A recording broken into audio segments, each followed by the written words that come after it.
Thank you, sir, and I'd like to thank the administrative folks here tonight who've made this possible. Thank you guys for coming.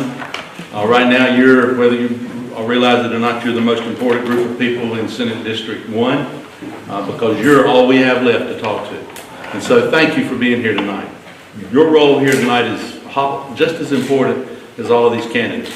You are the one that has to come and decide, listen to these candidates, vet these candidates, and decide which one you think is going to do the best job in representing you either in Washington, D.C. or in Raleigh, North Carolina. I'm surprised that a lot of us candidates got here the same way.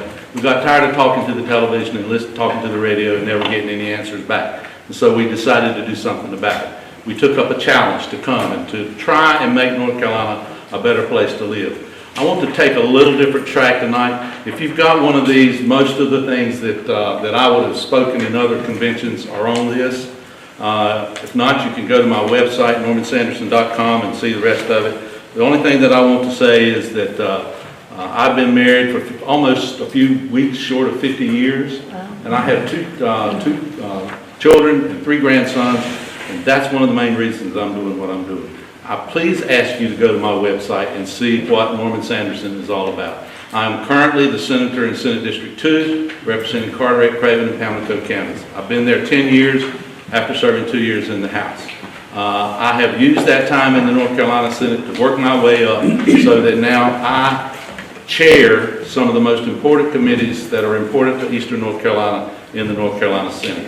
I will use that seniority. I'm currently the number 7th senior. I will move to the number 6 next year, and may even lower than that if I win this election.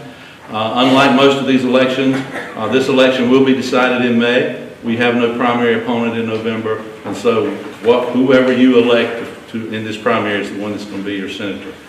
I want to talk about 2 things that are extremely important to me. One is our children. I don't know whether you realize it or not. If you've been listening to the TV and the radio for the last few weeks, you understand that there's an all-out war against our children. People are trying to steal our children, and they're trying to turn them into something that we do not want them to turn into, whether it's in wood, whether it's in TV, whether it's even in our school system. And we've got to fight. If we're going to save our children, we've got to fight for our children. And it's time for North Carolina to come to the front of the line and fight for those children. The other thing is our farmers and our commercial fishermen. As chairman of the Agriculture Committee, I get to look at and decide whether or not all of the legislation that comes through the General Assembly in the North Carolina Senate is either heard or not heard or has to be changed. I use that because farmers and fishermen are the hardest, most unsubsidized, take the most chances of any other person that I know of in the job market. They are the most regulated group of people. Folks, they feed us. They feed us, and we should not be trying to destroy that, trying to destroy our food chain. I ask you to look at my website, again, normansanderson.com. Any questions that you might have, my cell phone number is on there, and I will be glad to answer any questions that you might have. So, again, thank you, and it's a pleasure to be with you in Perquimans County.